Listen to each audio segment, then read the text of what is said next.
Hello bachcho, let's read this question. The question says rate of which reactions increases with temperature. Option 1 है of any reaction, option 2 है of exothermic reaction, option 3 of endothermic reaction, option 4 है can't be predicted. Right? The key concept for this question is rate of reaction.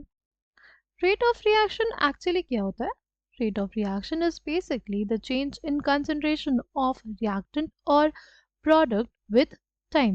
Right? अगर हम लोग बात करते हैं इसमें क्या होती है एक्सोथर्मिक रिएक्शंस। एक्सोथर्मिक रिएक्शंस वो रिएक्शंस होती हैं जिसमें हीट क्या होती है, रिलीज होती है। राइट, एक्सोथर्मिक रिएक्शंस वो रिएक्शंस होती है जिसमें हीट रिलीज होती है। ठीक, जैसे हमारे पास कोई रिएक्शन है A plus B gives us products. Right, A plus B gives us products.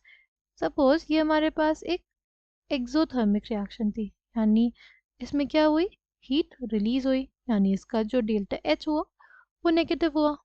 Suppose हम लोग ये अज्यूम करते हैं कि ये रिएक्शन इक्विलिब्रियम पे।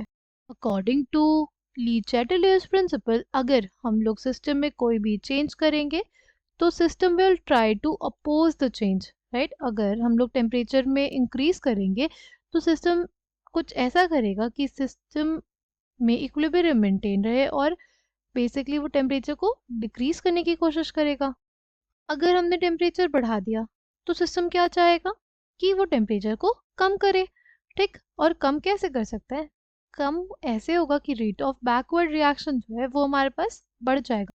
रेट ऑफ बैकवर्ड रिएक्शन जो है वो बढ़ने का मतलब, उसका मतलब ये होगा कि हमारे पास हीट जो है वो सिस्टम कंज्यूम करेगा, वो सिस्टम अब्जॉर्ब करेगा और हमारे पास क्या होगी, बैकवर्ड रिएक्शन की रेट बढ़ेगी। ठीक, और इससे हमारे पास जो टेम्परेचर है और इक्विलिब्रियम मेंटेन रहेगा। राइट, ऐसी कौन सी रिएक्शन होती है, जैसे हम लोग बात कर लेते हैं अमोनिया के फॉर्मेशन की हेबर्स प्रोसेस में।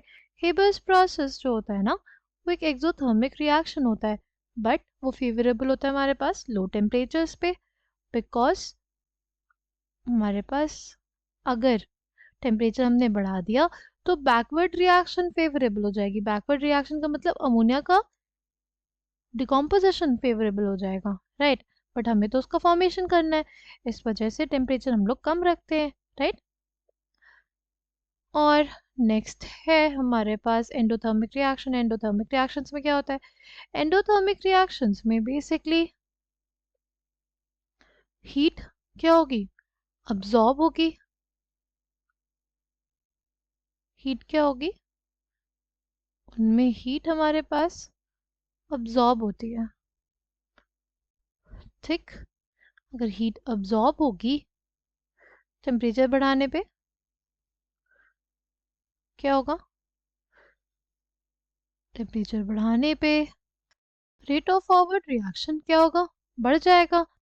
राइट, और इसीलिए हम लोग कहेंगे कि rate of which reaction increases with temperature, वो हो जाएगा ऑप्शन 3 एंडोथर्मिक रिएक्शंस। देखो basically rate of exothermic reactions भी इंक्रीज करता है एंड एंडोथर्मिक रिएक्शन भी इंक्रीज करता है। दोनों के जो फॉरवर्ड रिएक्शन का रेट है और बैकवर्ड रिएक्शन का रेट है दोनों ही बढ़ता है, but in order to maintain the equilibrium हमारे पास जो रिक्वायर्ड कंडीशंस होती है एक्सोथर्मिक रिएक्शंस के लिए वो होती है लो टेम्परेचर, बिकॉज उसमें हीट ऑलरेडी रिलीज हो रही है। राइट, उस हीट का कंजम्पशन भी होना चाहिए in order to maintain the equilibrium. इसलिए हम लोग ये बोलते हैं कि एंडोथर्मिक रिएक्शंस जो है उनको चाहिए होता है ज़्यादा temperature, they require high temperature, but the exothermic reactions require low temperature. इसलिए option 3 will be the correct answer for this question. I hope you understood it well. Thank you and all the best.